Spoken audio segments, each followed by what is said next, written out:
Page 22, Mockingbird. We get a different kind of rhythm here. We got syncopation going on. I don't know if we discussed syncopation or not because I can't remember nothing from yesterday. To me, syncopation is simply where you're either playing a note when you don't expect to, or you're not playing a note when you expect one. It throws the rhythm off just a little bit. It's been around for hundreds of years. Lots of people use syncopation. Well, this comes a bit of a problem for some people, for a lot of people. And that is they can't read rhythms. They don't understand the rhythms. They have to wait for somebody else to play the rhythm for them before they can get it. I would really prefer you simply learn to read rhythms. They're not difficult. You just take it slow and easy and you'll get it. It's very mechanical at first. It doesn't sound right and nothing right, but if you get it, you gradually speed it up over and over and over, and then you start feeling it, and then you've got it. The point is, you can do it yourself. You don't have to wait for somebody. You get this thing and you see it, and I can't play this. I need somebody to play it for me. Let me see if I can find a recording of it somewhere. No, you got the music. Play it yourself. So here we go. They give you the counting up above, so I'll go over that, but I want to use the piece. I don't want to use the stuff up above. In the left hand, let's just cover this counting. Starting out, remember 1 and 2 and 3 and 4 and. That's all the eighth notes there are, and all we have are eighth notes and quarter notes. It shouldn't be that hard, I hope. But the point is, you get an eighth note first. So that quarter note comes on the and of 1. 1 and. 1 and then you got to hold that down for a full count, which means the next eighth note comes on the and of 2. 1 and 2 and then the next quarter note can come on 3, and we come back down into civilization. So 1 and 2 and 3 and 4 and 1 and 2 and it's, as I said, you go really slow. It's like 1 and 2 and you're just focusing on trying to get the notes at the right time. Fortunately, you only have a G and a D to work. If it were more complicated with different notes, then you could actually just use one note or so and just play it over. So I could go 1 and 2 and 3 and just to get the rhythm. Or as they do it, they do the chord, the one chord. This is in the key of G major. Did I mention that? No, I didn't. All right. Well, it's in the key of G major. All the F's are sharpened. But the idea is you can figure the rhythm out. Now, when you get to the last measure, the first line is slightly different. You get a half note instead of the 2 quarter notes. That's the only difference.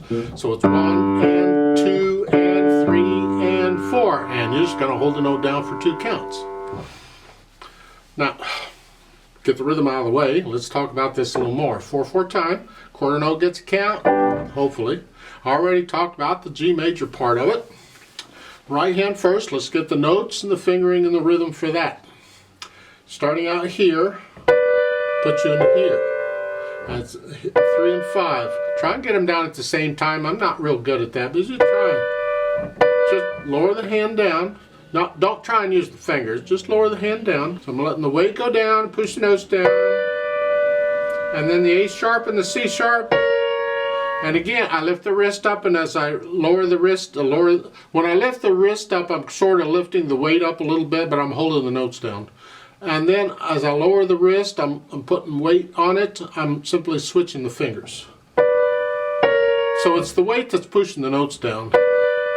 You see, once you push a note down on a piano, it takes hardly nothing, no force or nothing to hold it down. It stays down really light. You don't have to keep pushing down. Once you push a note down, don't keep pushing down hard. There's no point. It's just a waste of effort. So then relax. It doesn't take much to hold the notes down. And then I lift up, and then I'm going to lower weight again for the other ones. And then again here. I do that with each one. Takes a little practice. You do it in both hands.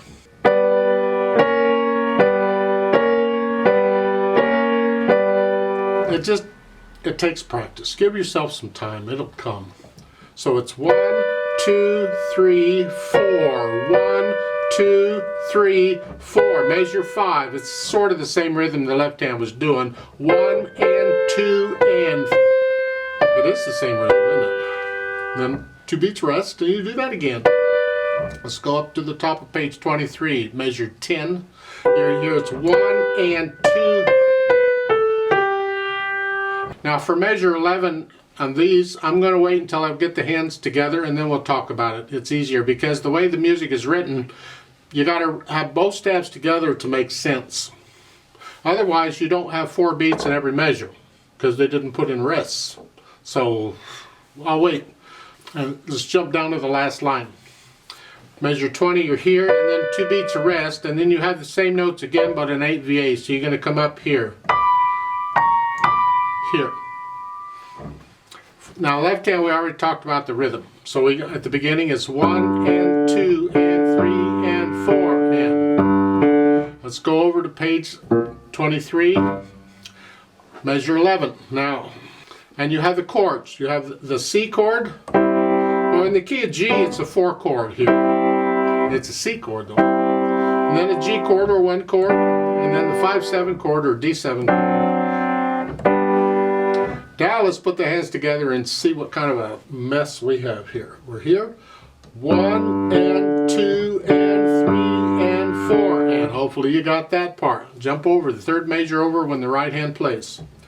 1 and 2 and 3 and 4. See, that's on beat 4. You're holding down. And 1 and 2 and 3. 1 and 2 and. Right when I play that G, the right hand comes up. So measure 6 again is here. 1 and 2 and 3 and 4. You do that some more. Let's jump to the top of page 23. Measure 10. You're here. Right there, when I play the B, the left hand comes up. And during that time, as I'm doing this, I got the left hand up here. So it's here, 1 and 2 and 3 and 4. 1 and 2 and. Right there, 1 and 2 and. And don't hold this down as you do that. This is 1 and 2 and 3 and 4. And that's the rhythm, and we're going to use the same rhythm, we're just using different notes. So again, measure 11. 1 and 2 and 3 and 4 and the right hand comes down 1. 1 and 2 and 3 and 1 and 2 and. Now if your hands are big and fat, fingers and all that, then you have to go 2, 3. You can do 2, 3, 5 if you want. For measure 13, 1 and 2 and 3 and 4. But if your fingers are small enough, use the fingering in the book. And that's for all these lines here until you get to measure 17. You're finishing it up. 1 and 2 and 3 and 4. See, it's the same rhythm, it's just different notes. Again, 1 and 2 and 3 and 4.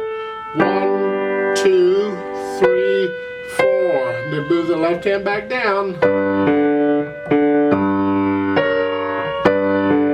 And then move the right hand up. See, the 8 VA is only for the top staff here, so it's only the right hand. 1 and 2 and, then you go here. So it's 1 and 2 and. You're lifting up here as you play that. Here. You'd hang on to that 8th note a little longer. With a metronome, I'll just add a beat to it. Once you got an idea of the fingering and the rhythm and all, then we can add the articulation. And there isn't really a lot of articulation. You have slurs. So do that. And it's different for the right hand now here. Connect all these together. Play that legato if you can. Measure 4. Lift up in the right hand.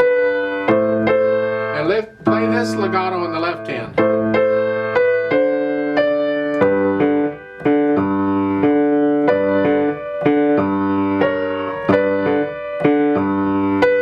of the right hand. Measure 10, lift up the right hand. Some hand, lift up that hand. Right there. Now, measure 11, staccato, and an accent for the right hand. Right there.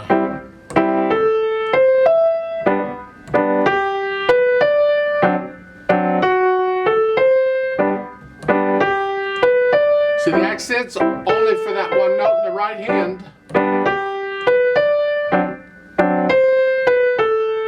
And what's the idea with the accent? You almost don't even need to put an accent in, because it's part of interpreting music. It's one of the things you learn about interpreting music, and that is most of the time, with syncopated notes, you'll accent the syncopated note. You see that A in the right hand? That's you don't expect that note then. You expect this.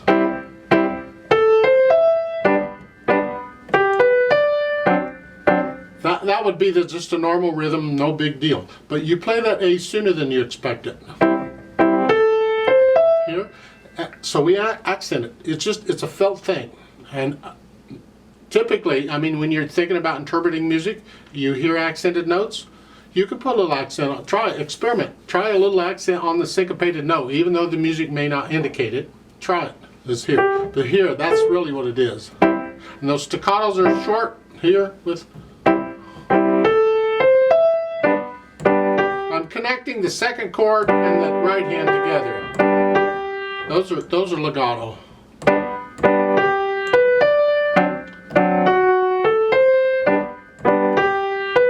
So forth. And that's pretty much the articulation. Then the dynamics, well, it's what do you feel it is? You're starting out soft. And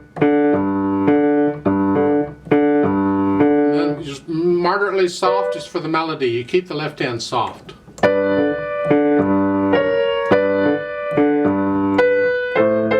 And so forth. Then you get to measure 10 at the top of the page. You're going to get a little louder, not a lot, just a little louder up to moderately loud. There. Don't get moderately loud until maybe that last quarter note. That makes that accented note loud.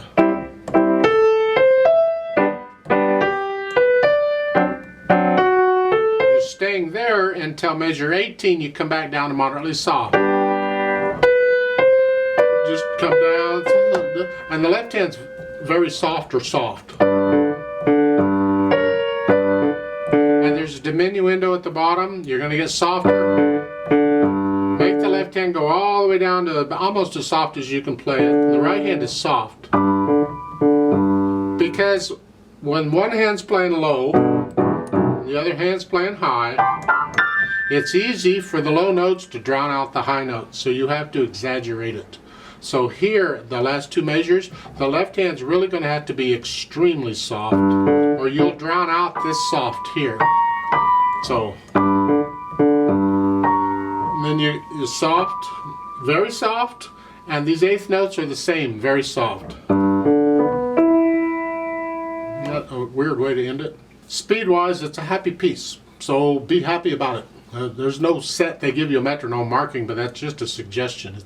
It has to be accurate.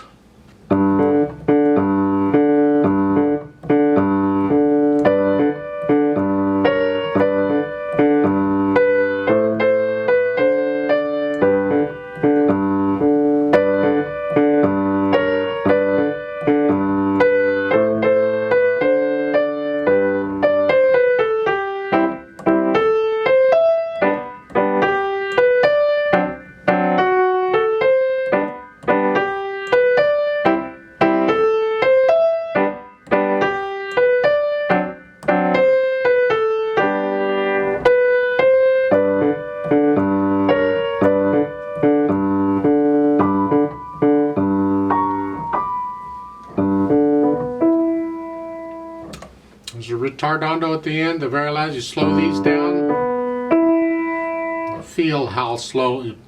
It's a felt. If you don't feel like slowing it down, don't. Hang on to that. There's a suggesting pedal at the end. I have problems with that Faber does that a lot in music. They wait until the very last measure and then give you pedal. The problem with the pedal is it releases the overtones. I mean, this whole thing has been clean with no overtones to speak of. It's no pedal anywhere. So why add pedal on the last measure? I don't understand that. I don't agree with it. But unless they want this to hold out through the whole thing, here. But again, it just changes the sound too much. So if I do pedal, I do that last line with pedal, it's this.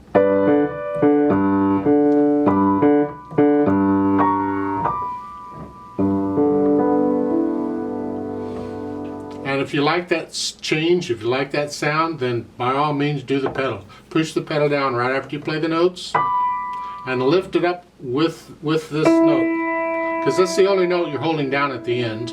So lift it up with that note. I'm not going to show pedal because that's all they're doing, but you can do pedal if you want. I'd like to play this with you very slowly to double check mostly the rhythms here, but the notes too. Not going to do the dynamics, but I will try and do the accents. I'll give us 4 counts.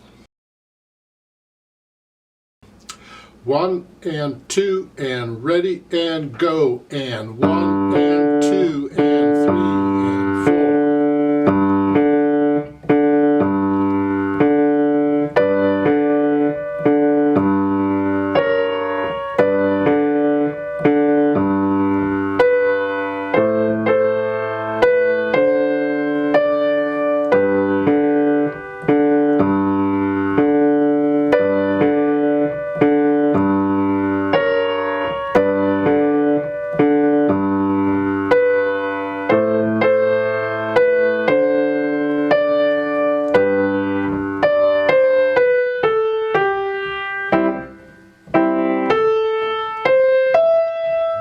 And 2 and 3 and 4 and.